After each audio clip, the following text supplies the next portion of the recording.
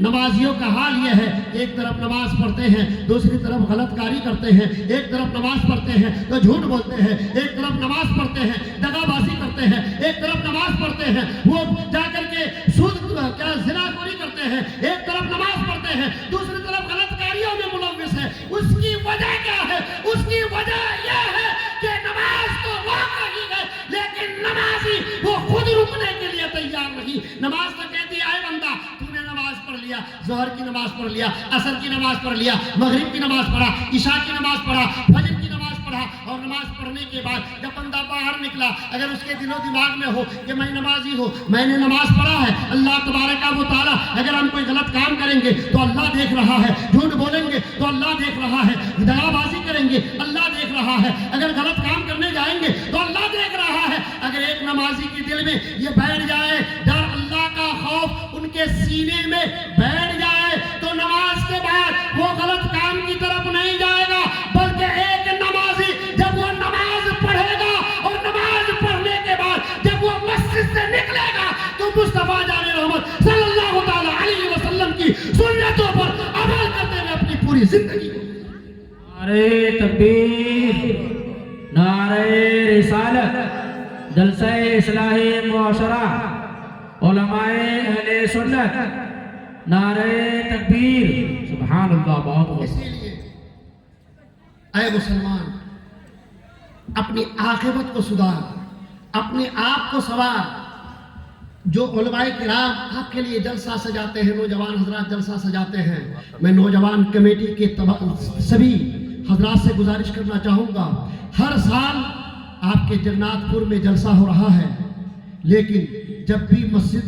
جب بھی یہاں پر آتے ہیں، کبھی اگر عصر کی نماز پڑھنے کا موقع ملا، مغرب کی نماز پڑھنے کا موقع ملا یا عشاء کی نماز پڑھنے کا موقع ملا تو ہم نے دیکھا کہ وہی چند لوگ نمازی ہیں، چند بوڑھے حضرات نماز کے لیے آتے ہیں، باقی سارے نوجوان بالکل مسجد کی طرف جھانکتے نہیں. بہت سارے ہمارے چچا مسجد کی طرف جھانکتے نہیں، بہت سارے بوڑھے حضرات وہ مسجد کی طرف جھانکتے نہیں، ہماری مائیں اپنے گھروں میں نماز پڑھتی نہیں ہے. لیکن ذرا سوچو، آپ جوان ہو گئے، اللہ نے آپ پر نماز فرض کیا ہے، اور وہ کتنی بار نماز فرض کیا ہے؟ 5 مرتبہ. کتنی بار؟ 5 مرتبہ نماز اللہ تبارک و تعالیٰ نے آپ پر فرض کر دیا ہے. آپ جب اس 5 وقتہ نماز کو 5 بار کی نماز کو 5 وقتہ نماز کو سجدے دل سے امام کے پیچھے 5 وقتہ ادا کر لیں گے تو یقین مانیے اللہ تبارک و تعالیٰ اس میں ایک 0 لگا کر